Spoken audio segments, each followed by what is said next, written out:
You know, I think this movie is the exact definition of guilty pleasure for me. Jurassic Park 3 was released in 2001, this time directed by Joe Johnston, starring Sam Neill and William H. Macy. And I know a lot of people that do not like this movie, and you're not wrong to dislike it, because this is a very odd movie.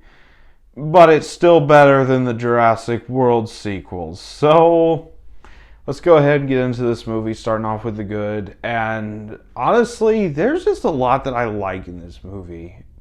It's fun.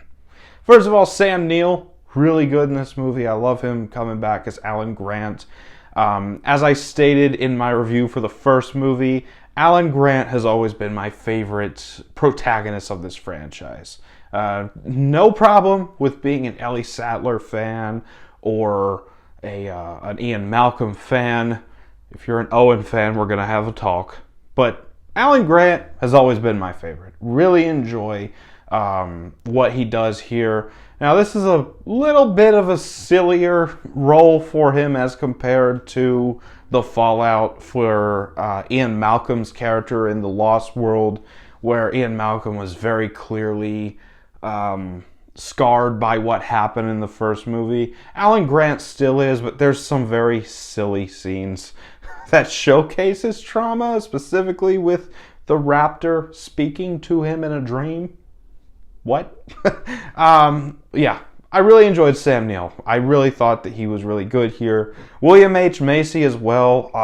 Always a welcome presence in anything I see him in. Really enjoyed him here. Really fun character. I thought that he gave a really good performance. Really good chemistry with Sam Neill. Really good back and forth between those characters. Final character I want to talk about is Michael Jeter. Really, really fun performance in this movie. Now, I was raised on Sesame Street.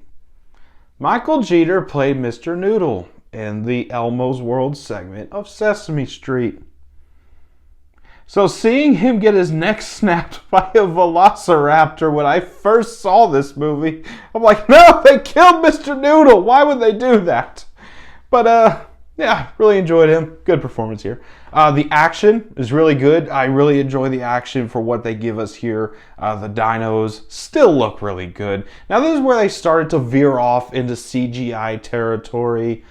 But for my money, the CGI in this movie still holds up for the most part. I really enjoy how they bring these dinosaurs to life with the CGI. The Spinosaurus is easily my favorite, what do you call it, main villain of this franchise. The main dino threat of the movie. Easily my favorite of this entire franchise. I think the Spinosaurus is fantastic here. Apparently they're bringing the Spinosaurus back for the new movie, which I'm very excited for. So yeah, love the Spinosaurus. The score is really good here as well. I don't know if John Williams came back to score this one. But regardless, I still really enjoyed the score here. The pacing is really good. This is the shortest in the franchise. It's an hour and a half long, but I really enjoyed how well paced this movie was. I thought that they had a lot of really good editing that helped that as well. The suspense in a lot of the sequences really helped that pacing go along.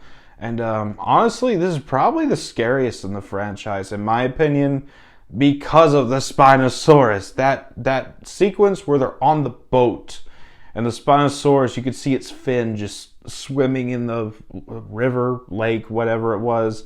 Really intense sequence. Really love that. That's about all for the good. On to the bad, and there's a couple things I'm not a fan of here. First of all, just about every other character is either annoying or extremely wasted.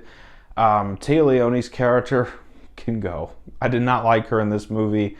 Ellie Sattler is brought back, Laura Dern, and she's barely in it. But that's all for the characters. Now, the ending to this movie does drag it down a bit as well. It just kind of ends. It just kind of concludes.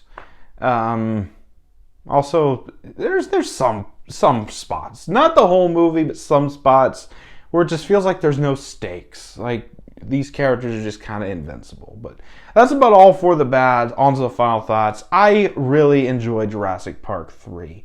Now, it's nowhere near the heights of the first movie, but it still beats the hell out of almost every sequel in this franchise for me. So, gotta give it that. Jurassic Park 3 is a fun movie for me. It's a big guilty pleasure. I love it, and I'm going to give it an 8 out of 10. So that was my thoughts on Jurassic Park 3. Have you seen this movie? Let me know down in the comments what you thought about it if you have seen it. As always, if you enjoyed this video, don't forget to like, comment, subscribe, and I'll see you all next time.